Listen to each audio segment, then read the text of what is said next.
Welcome back. I'm Tim Erlander with the Republican Roundtable, and it's good to be back with you again.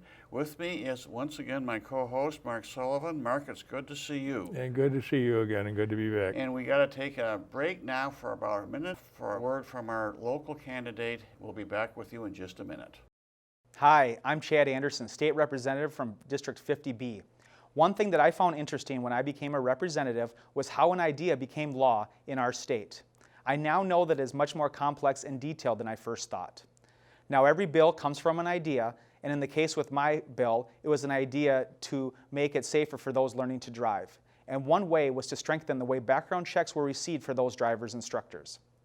Once we had the idea, I worked with the revisor's office to get the language drafted for the bill.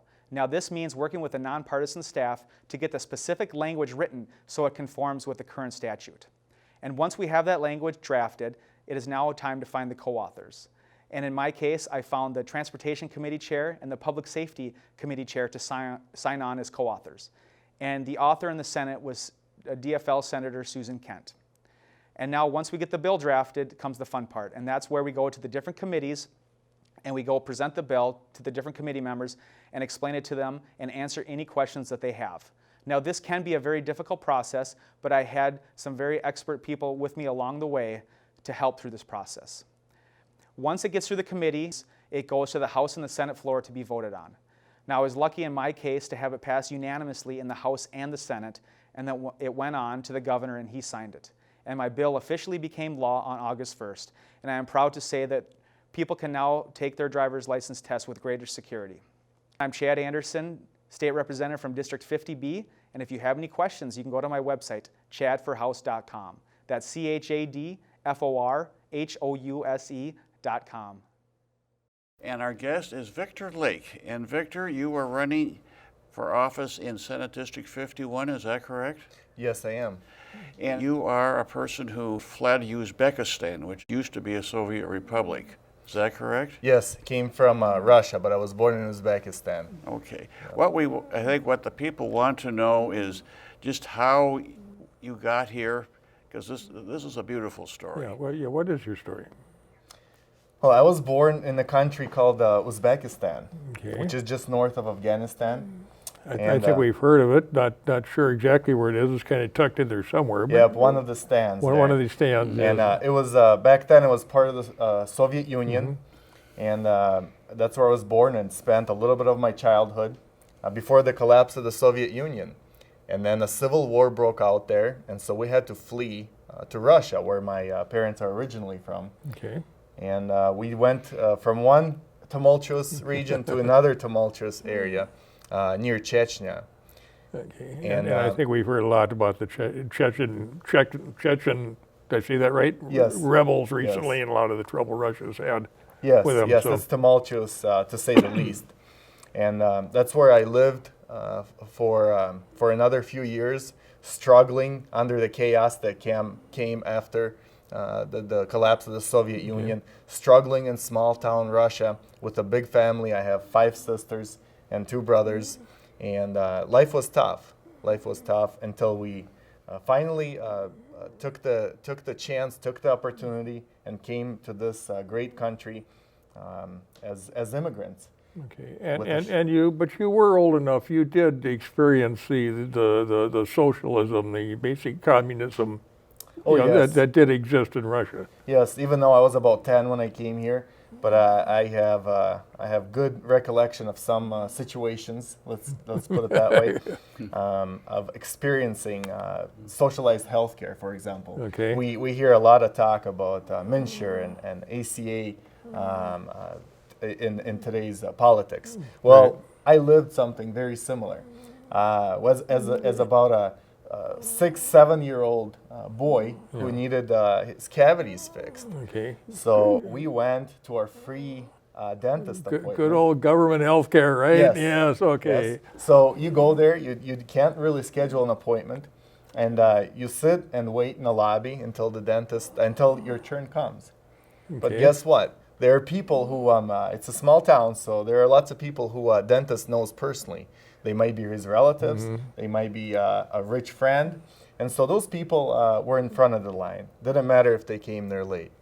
And then it's the people who have a little bit extra money to give a little bribe to the dentist. The incentive for the dentist. Yes, and then us, the rest of the folks, sitting there as a 7-year-old, waiting for 4 hours until you're actually let into the dentist. Yes, with your toothache and Yes. and whatever that Yep. you're in misery and made this appearance for. Absolutely, and then at that point, you don't know which is better. Is it best to go in there and get your cavity fixed by a dentist who might be drunk by now, frankly? Yeah, they're And, probably well fatigued from having a long day. Yes, or drunk and with rusted tools Yes. that are 30, 40 years old. Or do you want to go back home with your toothache? insufficient supplies to boot, Yes. I would imagine. Yes. So I had to be rehabilitated from the dentist when I came to this country, and the experience is incomparable. So I've experienced some of that. It might be funny to some, but to us it was life. To us it was life, and so we came to this great country for freedom and opportunity. Yeah, you can laugh at it, like you say, Yeah. but when you're actually involved in it, when you're actually living the story, it's an entirely different ballgame. Yeah. That's why when people talked about America, it was the promised land. That's what it was called. It was the promised land. You can eat whatever you want. You can drive a car for yourself. You can go to any grocery store. There isn't just one in town, and buy whatever you want. You can have a job. Everybody can have a job, and you can start a small business.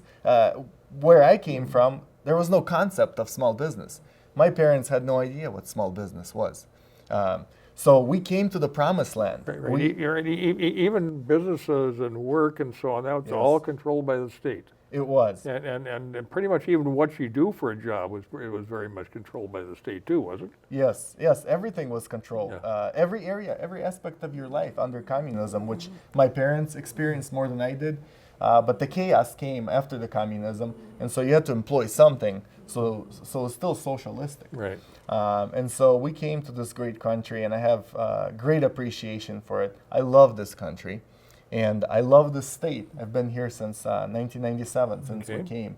And came with a shirt on our back, no English, no money, and we took our opportunities and started working hard, learning the language, and working as janitors. Cleaning office buildings with our whole family after school. Now, did you not know English, or very, very, very bad English when you first got here? We did not know any English when we came. Okay. Yes. So even communicating was a challenge. Yes, but people of Minnesota are so great and so nice and so sacrificial. Helped us along. Helped us to apply for schools, to start learning English. Helped us to find a place to live. And helped us with furniture and clothes and all of that stuff. So we're very grateful for that experience here in Minnesota. But you still had to work, did you not? Oh, yes. I mean, you still had to learn the language. You still Yes. had to, work. It was still, you had responsibility for yourself yet. It didn't all just handed to you on a silver platter. Absolutely, and that's what we did. We worked as janitors. Eventually, we started our own franchise. So we opened a janitorial business, and we hired people to help us clean office buildings. Eventually, my parents sold that franchise, and we went into the construction industry, which was started to boom at that time. And my dad opened a business. It was a family-run business, and our English was better, and so we ran the business, and our dad knew the trade. And so we did a lot of work for stores like Home Depot, and worked very hard and made a good living, for which we are very grateful. After the collapse of our economy here, small collapse, recession, I decided to go to college, and I went to the University of Northwestern in St. Paul, and got a degree, and put myself through college by still running and operating my own business. Which is called Metro Floors. So you worked when you went through college? Yes, I was working as well. Which makes for long hours, I know, especially trying to get to do your college work and your class work and make a living at the same time. It's not easy. It's difficult. Yep. And then I got married, And Well, you can't do everything right. I take that back. How many children do you have, Victor? I have one child. My wife's name is Natalia, whom I dearly love, and have Is she Russian background too? Yes, she came here in '91 though, so she came a little bit before I did. I came in '97. She's an old timer. Yep. She's been here for a while longer. And we have a 2-year-old son, Theodore, who's absolutely full of energy, and he doesn't sit. He only runs or sleeps. So, That sounds right. That sounds about right, yeah. That's a beautiful story. well, thank you. Victor, now with those kinds of experiences, you're going to have a slightly different view of the United States than somebody who's been born here and who takes everything for granted. You can't do that. What are the particular issues that you're concerned about which it caused you to run for the legislature? That's a great question, Tim. And I am running for office because, frankly, my family is concerned for the direction we're heading, whether it's federally or locally here in the state level, is even more important to me at this time. And some of the policies we're adopting are very similar to where we came from. A couple specific issues. We talked about healthcare a little bit, insure, and I think everybody can agree at this point how much of a disaster it's been. Right. And a burden on Minnesotans. Yeah. Countless people have lost their insurance. Right. Countless people have their insurance premiums doubled. Right. And, Premiums doubled and the benefits halved. yes. And I have a great friend who lost his job because of insure. Talk about government overregulation. Talk about government taxation. Right. So that's important for me. A new study that just recently came out a couple days ago doesn't give us a lot of a bright prospect for Minnesota economy. We are at best average. We're doing below average on income growth and job growth. I think they listed us about 30th out of all the states, did they not? In some aspects, yes. It's Sadly. on the bottom 50%, I know. Yes. Sadly enough, in some aspects of our economy, we are very incompetitive comparing to other states. I think they were saying like 1 or 2% growth by the only. way, is that a lot of businesses have started to juggle their employments to try to get their employees working under 30 hours a week so that they don't have to get health insurance. Sure. And you've got strange situations where people are working 2 different jobs. Each case, they're just right under that cut. And this kind of distortion, I think, does damage the country.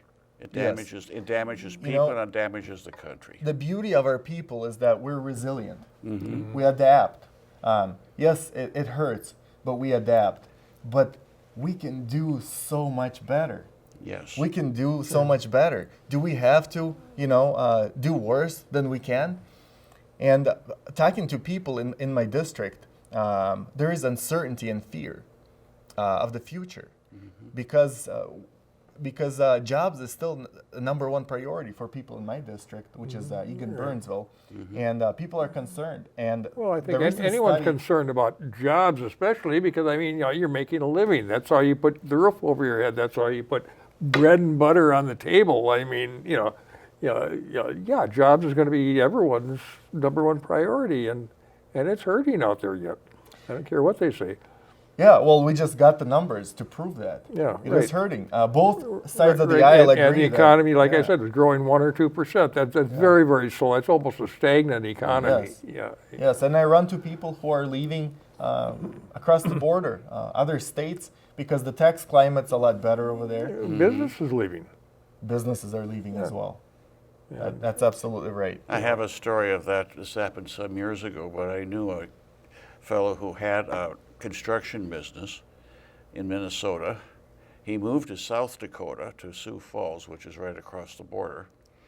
But he stayed in Minnesota. He let his sons run the business from South Dakota, and they went out, and he talked about it, and he was so happy that he made the move. He said it was the best thing he ever did in his life, because he got away from a union that was difficult and unreasonable. His taxes dropped, because South Dakota doesn't tax businesses as heavy as Minnesota does. Oh, yes, that's for sure. And I'll never forget the glow. He was so happy. And then I'm a retired lawyer. Then I went to my office and I ran into, I had a client walk in. She was on welfare. She had just come from Texas, where welfare benefits were low, and she thought that Minnesota was a land of opportunity because they had higher benefits. Well, and I just thought that Yes, you that's check, a you wrong check the trait. bus station at the beginning of every month and know that our benefits are higher than most states. That's true enough. So I'll never forget that. So it's really pleasant to hear you come in and basically believe in the American dream the way Americans are supposed to believe in it. I think that is tremendous. You know why I believe in it? Because I lived it. Yes, you did. I am the American success Right. story, and that's why I want to promote it. I want to preserve it, and that's why I'm running for office. And I think probably, the fact you've seen what socialism, what centralized government can't do, not a matter of what it can do, but what it can't do, just by your experiences in the Soviet Union. And I know you probably, as I do, see very much the same things happening here. Little by little, control is going to a centralized government. I mean, and I'm not saying even just the state. I mean, it's almost going to the federal government. You're more and more federal government of education, more and more federal government of control of business and the economy. And I mean, just they're little by little, they're getting their fingers into it more and more. Yeah, and I think that's indisputable. A prime example would be healthcare, would be health insurance, and overregulation in other industries. Well, Taxation. education. Education is a big one too. I mean, and I mean, education used to be controlled by a little local board in your town, and they had the say of what was being taught, and totally control over the education, and they knew what your local kids needed. Did they need this? Did they need that? I mean, they could, design it for what you need locally. Over in Washington, they don't have a clue what's needed locally. Yeah. They just kind of do a one-size-fits-all program and throw it out there and say, here, make it work. Sure. And in many cases, it's not. Yeah. I'm sorry. Talking about education, that's where we want to increase local control, right, and competition, because I strongly believe that competition breeds innovation. Here. And charter schools are a great example in the education realm.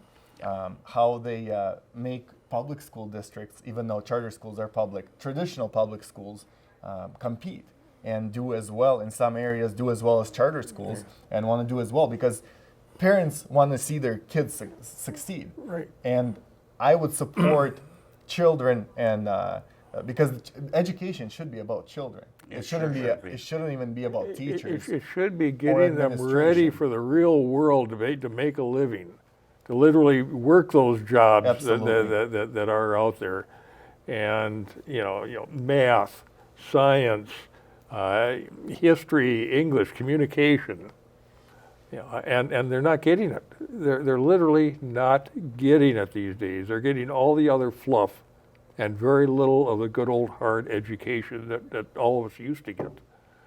And it's a shame. And part of it's because of the central control and then yes, competitive would solve a lot of that because all of a sudden, you want the students, you teach what the parents want the students to learn, math, science.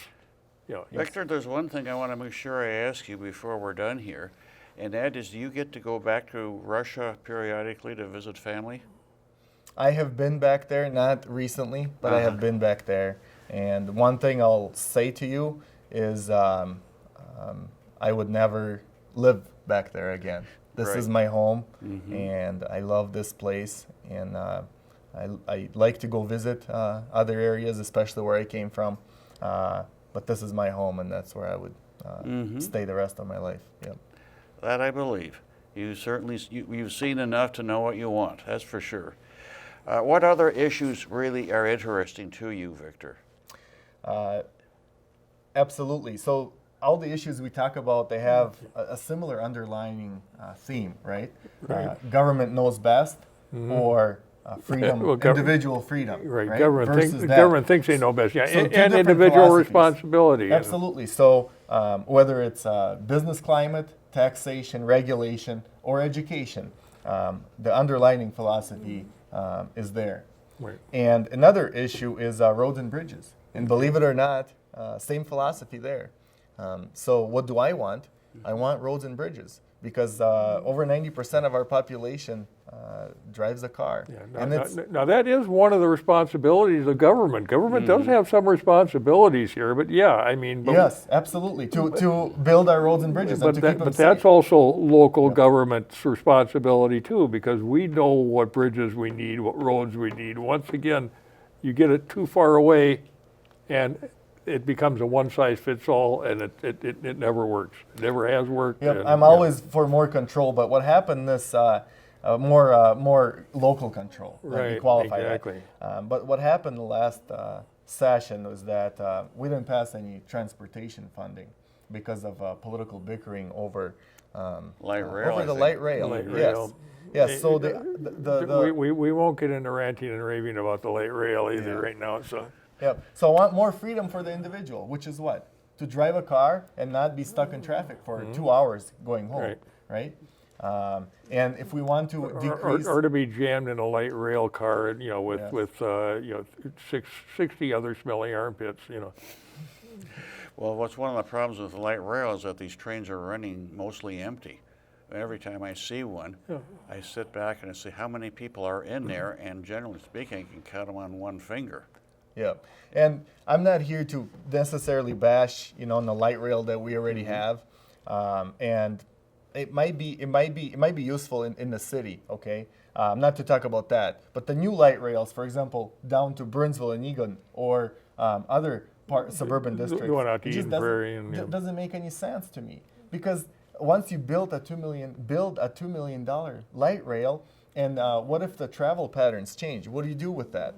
It's stuck, right? Exactly. So if we want to decrease congestion, we increase lanes on freeways, and we can put some more buses, put some more express lanes. Exactly. If the traffic becomes, lightens in a certain area, you can take a bus, reroute it. move it over there, and run it over there. Open, close lanes, absolutely. I mean, you're not going to pick that light rail up off its tracks and plop it down over here and say, okay, well, the Eden Prairie run is, no one's on that right now, so I mean, we'll drop you over to Burnsville. It doesn't work that way. Yep. So I'm not against mass transit, but we got to do it efficiently, and we have to be smart about it. Right. And, Light rail is not flexible. Yes, yes. So put some buses there and increase lanes. Give us more lanes on the Exactly. freeways. That's all I'm for. Not to mention a mile of highways is about 1/10 the cost of a mile of light rail. Absolutely. That I've discovered. Yeah. It's They're expensive. It's expensive. And not only expensive to build, but also we subsidize ridership Right. and maintenance is Yes. very expensive. You got to subsidize just about every aspect of it because there's just not the business for it. It just perhaps would have been nice if there had been, but if it doesn't work, it doesn't work. Yep. So these are the kinds of things that we are overtaxed for, and the people are fleeing. This is a prime example of why people are leaving our state because we're not a business-friendly climate anymore. We're not a tax-friendly climate. Okay, and you say overtax, you're talking business tax, personal tax, all tax? Both actually. I believe the 2013 tax increase, about a $2 billion tax increase, has hurt our economy. Individuals are leaving. I believe our top tier tax rate is 9.85 currently, which was raised. And that's on individuals who earn more than around $250,000. But the fact of the matter is, a lot of small businesses file as individuals, Right. and so I always did. I mean, and so you're hurting people, and you're not encouraging startups. You're not encouraging people to. Victor, we're getting close to the end of the road here. Do you have any other issues that are really important to you that you'd like to quickly mention before we are done? I think that politics and legislation should be about people, and this is the belief that I came to the United States for, and unfortunately, It has become about a special interest, and we start to see a lot of corruption, and that has to change. And I'm running because I want to preserve that freedom and opportunity, economic, religious, individual, for all of us, for my family and for my neighbors. And this is precisely why I'm running for That sounds state awfully senate. heartfelt. And I think that's the sort of thing that that I really like to hear. And I know that your experiences have definitely been a part of that. And I'll get back to my book and read about what's going on over in Russia, which is so dramatically different. And it is Very getting different. awfully corrupt, isn't it? Yes, well, it's always been That's right. corrupt, but corruption is one of the biggest problems over there. It's And amazing. unfortunately, we start seeing corruption here. It was always there, but it's getting exposed. And I'm all for exposing corruption and waste in government. And I think at these days you're seeing some backsliding too. I mean, over in Russia, are you not? Backsliding is not a strong enough word. Yeah. Basically, the thing has not changed. Yeah. Not a whole lot. And I think on that dismal note, we are going to have to close. Victor, thank you so much for coming, and it's just been a tremendous pleasure talking to you. I wish you the very best, and I think Mark joins me in that. Thank you for having me. So we're done, and we'll see you next time.